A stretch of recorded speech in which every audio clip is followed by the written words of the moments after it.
V11 Chapter 5. Chapter 5, Frost Dragon Lord. Image. It was the next morning. Ainz had decided to set out early to take back the former dwarven capital, Theo-Birken, but just as he was about to leave, a familiar face appeared at the door. It was Gondo. Ainz tilted his head. He had no idea why he might be here. "Are you here to send me off?" "No, I have come to lead the way." Ainz blinked. Granted, he had mentioned that he would need a dwarf to show him the way.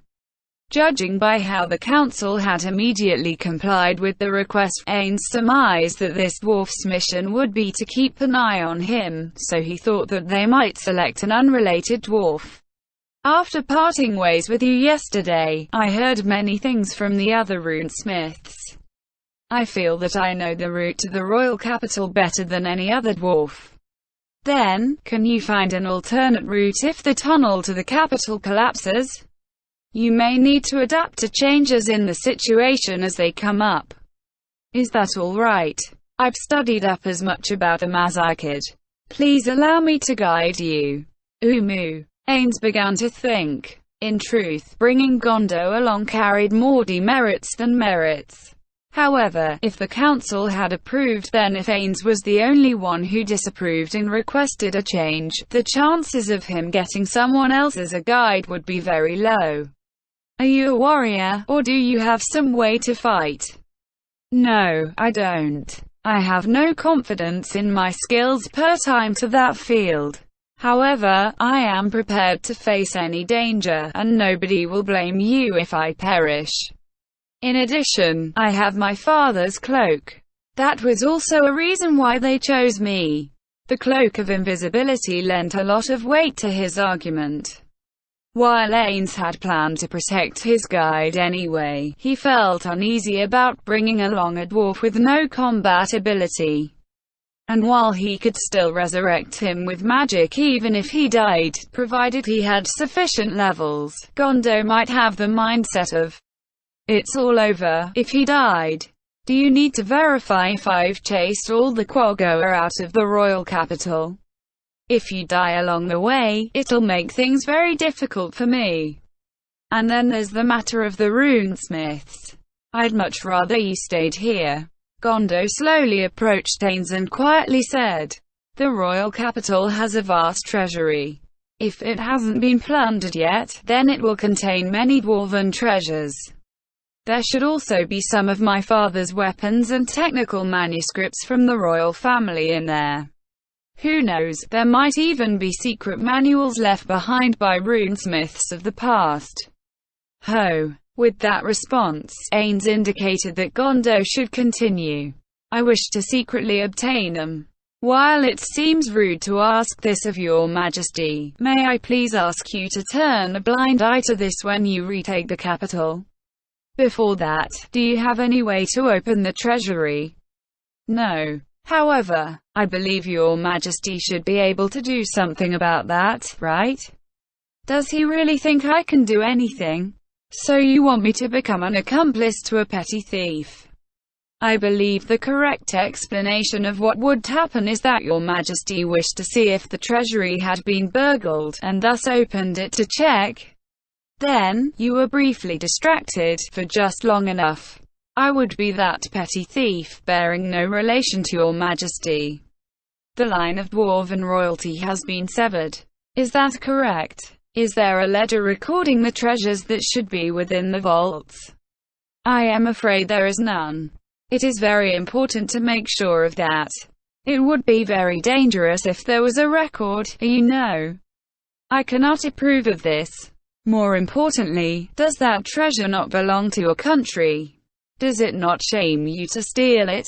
Gondo laughed scornfully. "Well, those manuals don't mean anything to a country that gave us an runecraft up, don't you think?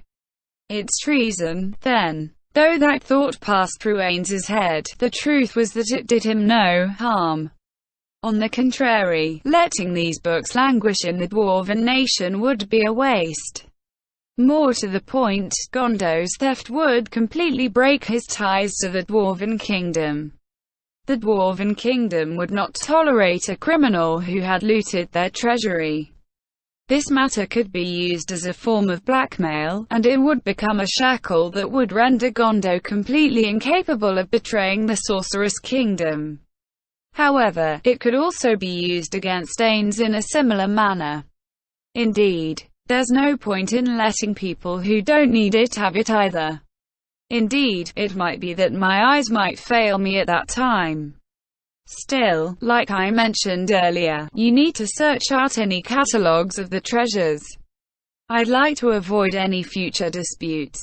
Understood. I shall do as your Majesty commands. Then, we'll leave matters at that. While they had walked some distance away to discuss this, someone with keen hearing might be eavesdropping on them. Then, let's change the topic. Tell me about the hazards we might face before reaching the Dwarven capital. A basic outline is fine. A good question. All who wish to reach the Dwarven capital must pass 3 trials. Trials? Interesting. Summarize them. The first trial is the Great Rift. There is a slope AEAD of the gate that leads to the fortress. After the fortress is the Great Rift that splits the earth. Now that the suspension bridge has been strung, it hardly qualifies as a trial. However, when crossing it, one must prepare oneself to receive concentrated attacks from the enemy. Do the Quaggoa use ranged weapons? I haven't heard of that before. However, it might be dangerous to assume they don't, right? It made a lot of sense. The possibility also existed that they could use the magic weapons from the fortress. Then, the next trial is an area of flowing lava. Even the heated air alone can be fatal. One must cross it via a narrow path of trimmed rock.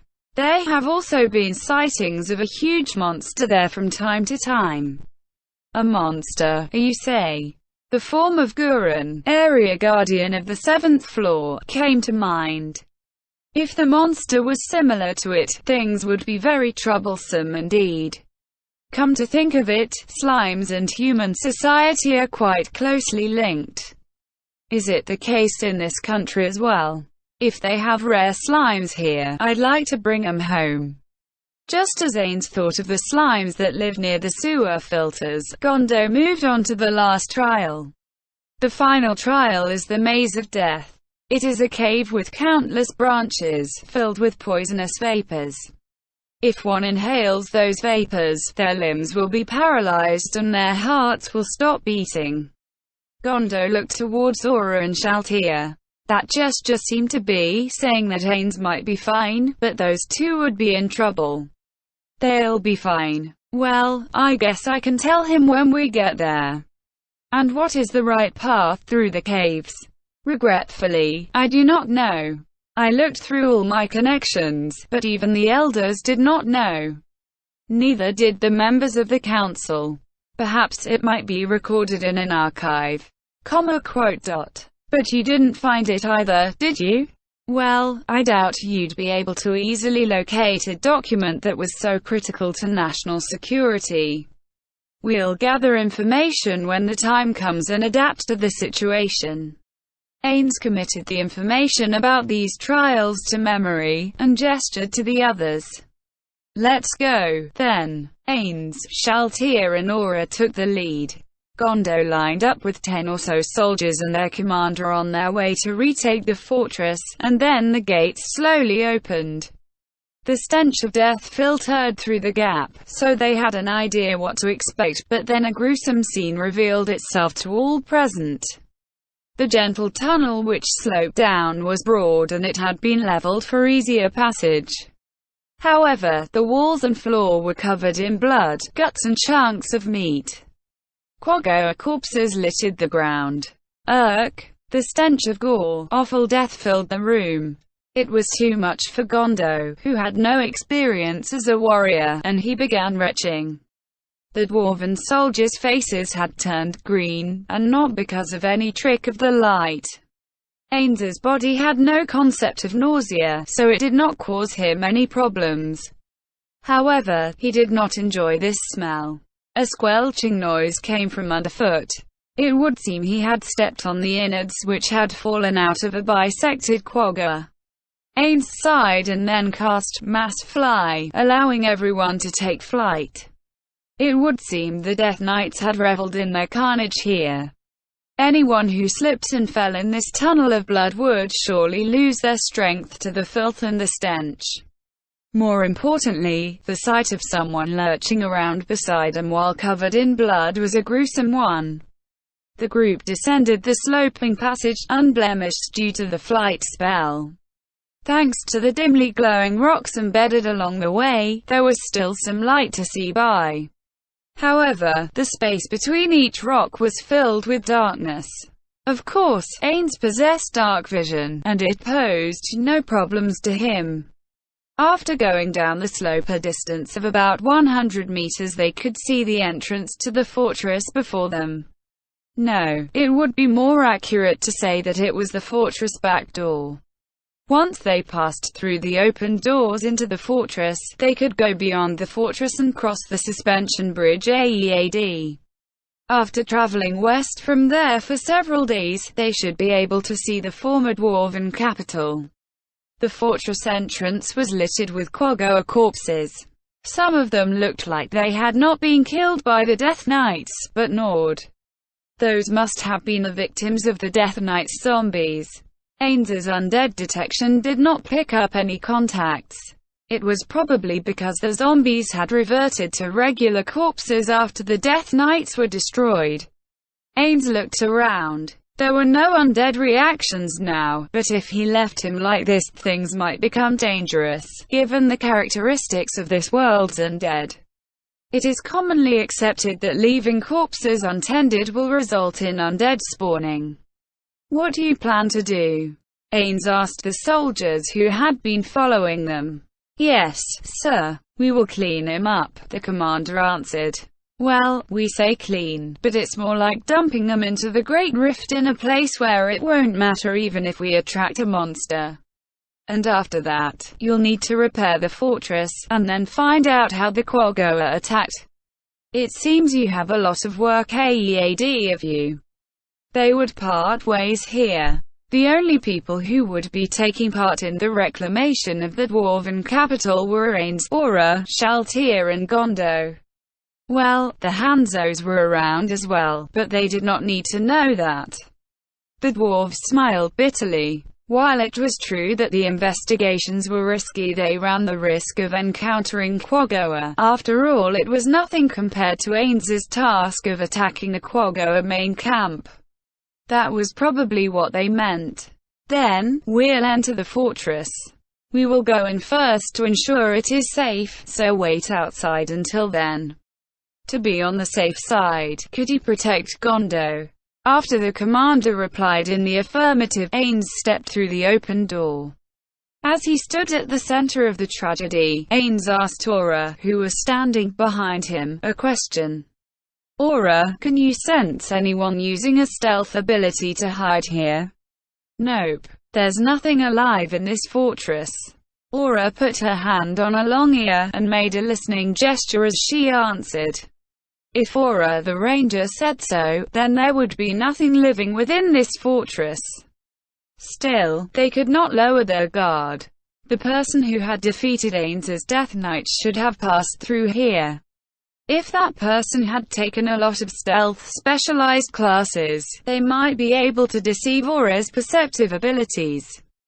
Still, anyone like that would generally have poor attack power, and they would be easy to deal with even if they launched an ambush. There were many corpses within the fortress, but unlike the sloping passage from earlier, there were dwarven corpses everywhere. Ains passed through the fortress and towards the gate which was opposite the one through which they had entered. After opening the gate, he saw the Great Rift yawning before him, and not even Ains's vision could see its bottom. Since there were no quagga beyond, it would seem they had retreated without setting up a base of operations here. This should be the Great Rift. Ains turned to look from left to right. But there doesn't seem to be anything like a suspension bridge here. No, is that a bridge stump? If that's there, then that means it might be that the enemy destroyed the bridge during their retreat. Shaltir said from the side. If their enemy was a powerful being who could easily defeat a Death Knight, was there a need to destroy the bridge? If this was meant to block their attack, that meant that they were not confident in their strength. No. Ainz shook his head. Death Knights were rare in this world. Thus, the enemy must have surmised there was a powerful entity controlling the two Death Knights. That being the case, losing the bridge would not be a big loss. Not bad. Tell the dwarves that the path is safe. Understood. As he watched Shaltir head towards the dwarves, he saw Aura squatting down. He wanted to ask what she was doing, but given her diligent expression, it would be best not to interrupt her focus. Ainz turned to look at the Great Rift, then picked up a stone and threw it in. There was no particular meaning to it. He had done so on a whim. Still, he could not hear the stone striking the bottom. "Its depth is unknown, Your Majesty," said the commander whom Shaltir had brought back with her. He must have seen what Ainz was doing. "We've sent 2 expeditions to investigate, but neither of them came back." "I see. There were probably monsters there. Have those things ever come out?" "Sir, there hasn't been anything like that to date. Therefore, we decided not to send in expeditions. Probing too deep would be unwise." "Well, that's right. Ainz could make incorporeal undead like ghosts, and by using magic to share their senses, he would be able to mount a full investigation. However, now was not the time for that sort of thing.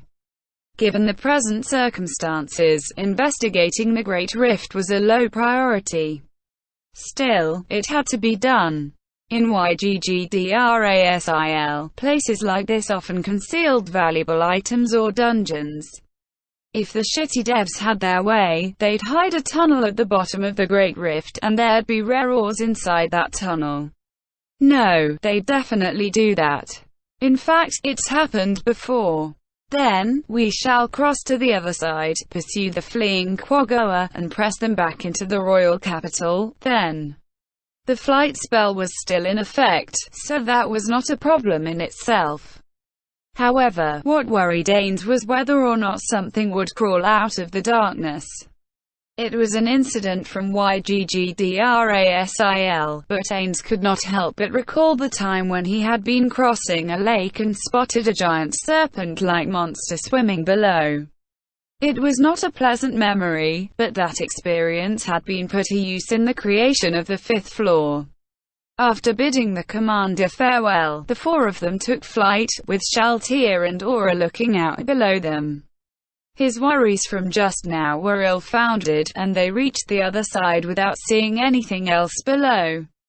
That said, he breathed a quiet sigh of relief when his feet were once again firmly planted on terra firma. Granted, he had to keep it secret from the others.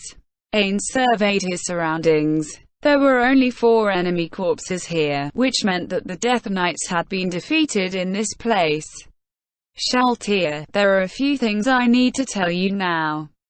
After calling Shaltir to him, Ainz glanced at Aura, and saw her inspecting the ground. Perhaps it would be better to call Aura over as well. He thought that, but then he mused that he wanted to have Shaltir take the lead this time round. He could explain a simplified version to Aura afterwards. "Hang on a bit, Ainz-sama." Shaltir took out a notebook and flipped it open. "Please, go on." "Oh, Umu. A notebook, huh? Very attentive of you. AEM. We are now about to enter a very dangerous area. As for why it is dangerous, that's because there is a being who can defeat 2 of my Death Knights. While comparing Death Knights to you is something of an insult. It's nothing of the sort, Ainz-sama. I will use my full strength to do battle with any powerful being who could defeat the Death Knights you created." "No, you must not use your full strength." Why is that? If the enemy is strong, shouldn't I attack in earnest? Forgive me for asking such a question of you, Ainz-sama. Not at all. Your question is very sensible. Ains put his hands behind his back, and then told her how to deal with an unknown enemy. That said, you must be aware of how the opposition expects us to act. What the enemy wants most is information, our fighting ability. In other words, they might use expendable ambush troops and the like to gauge our combat strength. In other words, they will verify our abilities, and when they feel they can achieve victory, they will attack us in such a way that they cannot lose and we cannot flee. To think they would actually do that. Granted, we don't know if the enemy will go that far. Ains-sama. Aura called to him in a nervous tone, something which was very unusual for her. Under normal circumstances, he would stop his explanation to Shaltia and listen to Aura. However, he was in a very good mood since this was a chance to speak at length about one of his specialties. Therefore, Ains turned to Aura and put his index finger to his mouth. Yes. Understanding dawned on Aura. Ains was giving an earnest lecture, so he wanted her to be quiet. She understood what Ains was trying to say. Like I was saying, Shaltia, I would do the same thing if I were fighting a strong foe.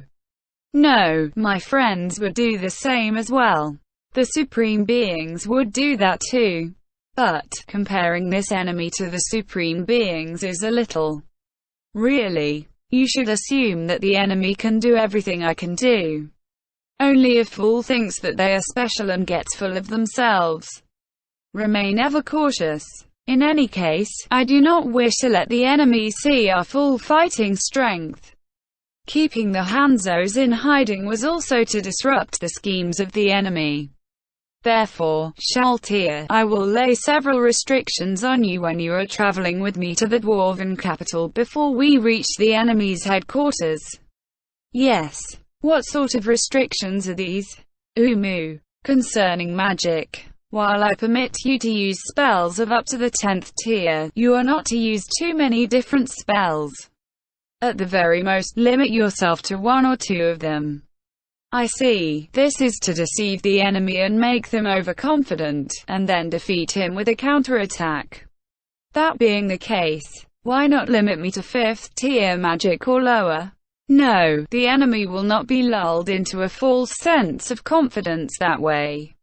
In the moment that the enemy thinks they have the measure of our true strength and seeks to utterly destroy us, we have a chance to strike a fatal blow to the enemy. In my case, if I saw the enemy attack me with just a few techniques and no spells beyond the 5th tier, I would immediately conclude that the enemy was trying to keep their abilities a secret. In that kind of situation, what would you do against that sort of enemy? I'd think of how to learn more about them. For instance, I'd briefly abandon an expendable base. Then, I'd slowly gather intelligence. Once the enemy gains a base, they'll feel the desire to hang on to it. That sort of attitude will limit the enemy's actions, and they'll invariably reveal their true colors. Is there a need to be that cautious? In a game, one could still recover from a loss. However, in this world, there was the chance that they would not be able to bounce back. This was especially true when it came to Ains, who had not yet finished his experiments on player deaths. All these are things you do in response to the circumstances. Shaltia, you need to think, no. In any event, he should leave things at that. Ains turned towards Aura. Then, Aura, what is it? No, it's nothing. Aura's eyes were sparkling. He had no idea what had brought that on, but perhaps she had felt impressed by the tactics he had explained to Shaltia. It might be the absolute basics, but I guess I should give Aura some guidance too, no? Should I lend out that book of PK tactics? But that's the only thing I have which gives me a leg up on the NPCs. What should I do? Also, letting information spread too widely isn't good. Someone told me that before. Just as Ains fell into thought, Gondo spoke up. I'm sorry to interrupt you while you're discussing strategy, but shouldn't we move forward? If the path collapses, we'll have to find another route. That's true. Shall we travel by magical beast? It might be better not to. We might encounter small passages along the way, and if we're mounted, we'll have to leave the beasts there. He had thought of using a rideable undead creature like a Soul Eater. He could simply recreate one if there were any problems. However, it would be wiser to listen to the words of his guide. I understand. Let's go, then. His Majesty has set out.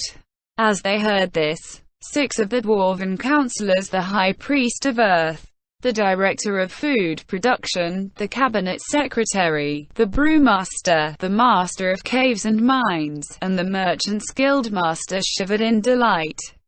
It was true that the Saucer King had not done anything so far.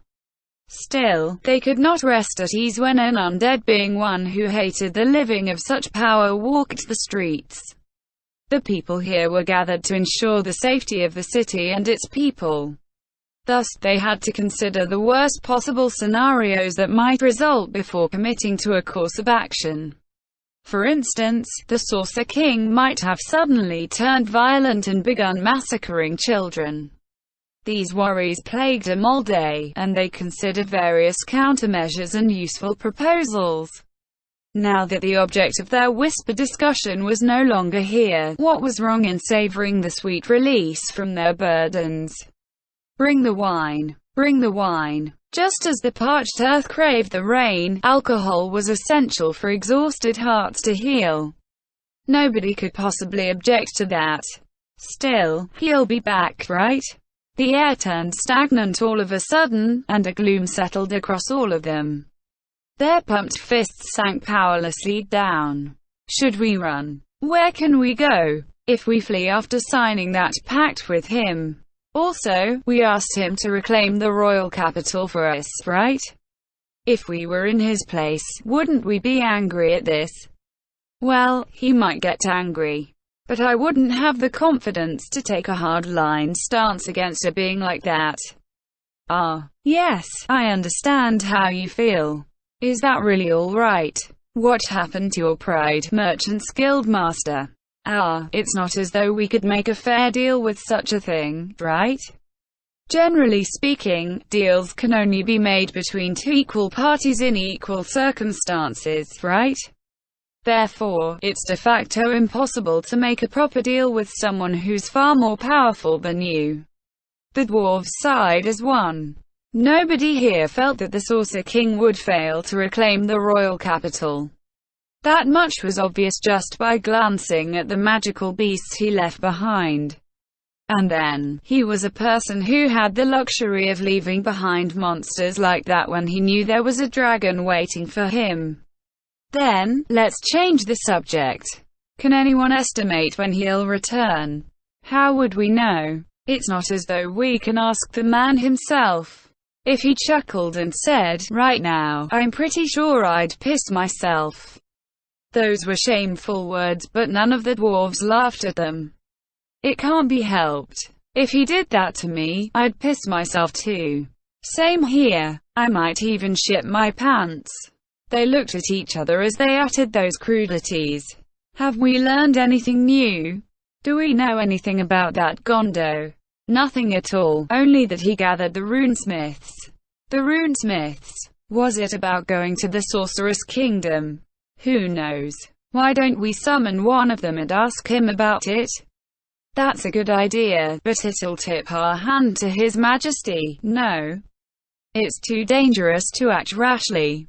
Only an idiot would touch a heated crucible, after all. If that's the case, then we'll have to tell the runesmiths that we want him to go to the Sorceress Kingdom. Then we can casually ask them about it. How about that? I'm not confident in my ability to do so.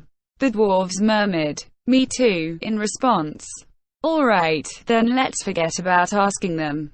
It would be foolish to dig needless holes and end up falling to our deaths. Everyone here agreed with that. If they angered Ains by prying too deeply, many lives might be lost. Then, let's inform the two of us who aren't here about tomorrow's business and not to interfere with the Smiths. I heard the Commander-in-Chief will be coming here afterwards, but what about the Forge Master? I'll go, then, said the Cabinet Secretary. I'm interested in the sort of masterpiece he'll produce. Also, I'm wondering what sort of metal the Saucer King gave him. He only said it was a rare metal, but you can't get any rarer than adamantite, can you? So it would be more like orichalcum, then. The dwarves were an underground race. Even if the jobs had nothing to do with metallurgy, they would be very interested in a metal they had never seen before. If only we could grab him and make him show us. He's been very busy of late, right? After receiving the metal from the Saucer King, the Forge Master hurriedly returned to his workshop. Everyone knew the reason for his haste, and so they did not stop him. Well, the smithing should be well underway, considering it's him. Making a chain shirt ought to result in a few extra loops, so maybe we could borrow a few of those. After a chorus of approvals, the council session dissolved. After that, their tired bodies craved rest, but the dwarves were a race which hosted drinking parties even as they spoke of taking a break. Wine tastes especially good at the workplace, they said as they downed special, dwarf-only beverages with high alcohol content. Amidst all this, the Cabinet Secretary suddenly thought of something snuck out of the meeting room that was now a beer hall. Needless to say, he was going to meet the Forge Master. The Forge Master's workshop was huge, as befitted a man who was responsible for the Dwarven nation's blacksmithing. In all likelihood, it was one of the biggest buildings in Fioga. It employed many dwarven artisans, and its heat, which could melt adamantite, and the pounding of its hammers on anvils had never stopped before. However, it was silent today, an occurrence which made the Cabinet Secretary's hairs stand on end. He was sure that the crucibles were lit. That was because the temperature went up as he neared them. In that case, what was the reason for this silence? The Cabinet Secretary quickened his pace, as though impelled by the unease flowing out of him. He had come here before, so there was no hesitation as he plunged in towards the crucible where the smiths should have been working. He saw the blacksmiths, all of whom were familiar faces. Unable to help himself, he sighed in relief. However, when he noticed the worried looks on the blacksmiths' faces and the direction where they were all looking, the unease which seized his heart seemed to come back to life. "What's wrong?" As he called out, the eyes of the blacksmiths lit up, as though their savior had arrived. "He's locked himself in there and refuses to come out." Apart from its gigantic crucibles, this foundry also contained a workshop for the personal use of the Forge Master, although it was closer to a miniature foundry in its own right. The Forge Master was a dedicated worker, and when handling important projects, he would often lock himself inside and not emerge for several days. That was a fairly common occurrence. The Forge Master's disciples and the other blacksmiths should not have had that distressed look on their faces. It's not strange, is it? It's true that he locks himself up fairly often. But there's no sound of hammering. And it's been half a day, no, almost an entire day. So maybe he's just drawing up the plans for the design? That's never happened before. The Cabinet Secretary stroked his beard. He did not feel this was particularly surprising. However, if the forgemen all felt the same way, then it should probably be an emergency. Then why don't you open the door? Is it locked? No, it's not locked. However, whenever the Forge Master retreats to that room, he hates people opening that door. I see. So you want me to open it, am I right? It would be difficult for the Forge Master's disciples. But someone of an equivalent rank might have a better chance of not incurring the Forge Master's wrath. I drew the short straw. Well, it can't be helped. I understand. Then, let me do it. You lot should go first. Just take it as though insisted on going in myself and you won't get involved. After the Smiths thanked him, the cabinet secretary stepped up and knocked on the door. However, there was no response, no matter how many times he knocked. Fearing the worst, he flung the door open with all his might. It was the same familiar room. Surprisingly, there was no heat, even though he was only a door removed from the huge crucible. That was due to magical air conditioning. When he shifted his gaze, he saw a crimson flame blazing within the depths of the crucible. And then, he saw someone facing the fire. What? He's there, isn't he? Just as the cabinet secretary was about to sigh in relief, he once again held his breath. That was because he could sense something strange and inexplicable in the air. Why was the Forge Master silent? According to the Smiths outside, he ought to have reacted immediately to the intrusion. Oi! Those words were little more than an exhaled breath, but the man should have heard it. Yet there was no response from the Forge Master. Oi! The cabinet was nervous now and he shouted, but as expected, the Forge Master did not react. Panting heavily, he advanced to the Forge Master's side. Hey! What? An answer at last. The cabinet secretary almost collapsed on account of the strength fleeing his limbs. What? What? Don't make me. The cabinet secretary's words trailed off. Why had the Forge Master not turned around to look at him? Worried for his friend, the cabinet minister circled around to look at his face. He looked different from usual, as though he were a hunted animal. More important than that, he had a ghastly expression on his face, as though he was ready to massacre his own people. What happened? The Forge Master's face finally moved in response to the words which had slipped out by themselves. No, only his eyeballs moved, turning to look at the cabinet secretary's face. What happened? What happened? HMPH. The Forge Master's hand moved. He picked up his tongs, plucked out the searing hot metal ingot from the fires of the crucible, and then chucked it at the cabinet master. Owa! The cabinet minister scrambled away desperately, and the ingot landed on the ground with a thud. You bastard! Are you trying to kill me?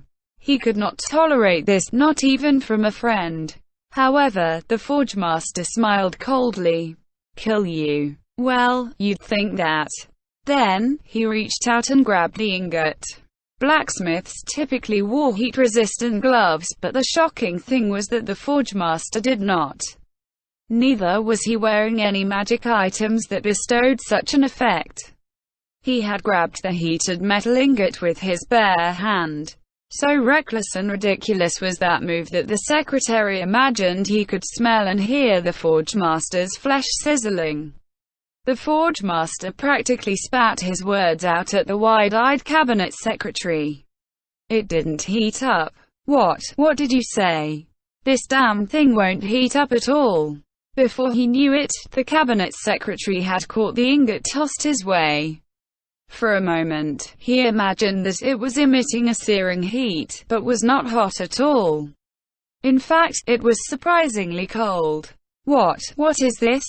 That was a pointless question. In all the cabinet secretary's knowledge, there was only one thing which corresponded to the description of a metal that did not get hot even when heated. Thus, the question was merely a formality. Indeed, the Forge Master's next words confirmed his suspicions. It's the ingot that damned undead gave me. I've heated it for an entire day and it won't get hot. I've hammered it and it won't change shape. I can't even leave a mark on it. How the hell am I supposed to make armor with this? You don't think he gave you a metal even he couldn't work with? I'd like to think so too. But look, there's a short sword made of the same metal. I can mark the ingot with it. The hell does most experienced craftsmen mean? I'm nothing more than an idiot who can only stare dumbly at a hunk of unknown metal. The cabinet secretary struggled to think of how to comfort the high-strung Forge Master. Then what if you asked that undead being how to work it? Those who ask when they don't know are wiser than those who don't ask when they don't know. Something like that, right? That's true. The dwarves of days past do have a point. But what does my experience count for? Look at these hands. He forcefully thrust him out. They were a pair of craftsman's hands. Thick, heavy and scarred from old burns. Any artisan could take pride in such hands. I've touched metal ever since I was a stupid disciple. I've done it longer than anyone else, until now. Because of that, it was only natural to be praised as the most outstanding artisan of my peers. And the reason for that is because I worked harder than anyone else. The Forge Master's face was twisted into knots. I've given my life to blacksmithing. I don't think anything is impossible, and I've always believed that any metal can be shaped to any desired shape. What a joke I am. Ha! What was I using to deceive myself? I was nothing more than a tiny frog in a well. And to think I dared call myself a genius. I was such a fool. No, all you need to do now is start learning again, right? That's right. Yes, you're right. Though it pains me to hear it. The Forge Master tightly clutched the ingot in his hand. The fact that the Forge Master's face had gone completely blank worried the cabinet secretary. It's fine. You're right. All I need to do is start learning again. Then, what are you doing here? What am I? You. Forget it. That undead king has left this city. We'll be holding a council meeting tomorrow, and I came to get you. Also, don't interfere with the runesmiths. Is that so? I understand. Then, I'll see you tomorrow. The cabinet secretary still felt uneasy, but he could not bring himself to show it. Fatigue of the body translated to fatigue of the spirit. The Forge Master would probably recover after a good night's rest. After forcing himself to accept that explanation, the cabinet secretary returned home. However, the next day, he learned that the Forge Master had disappeared with the ingot.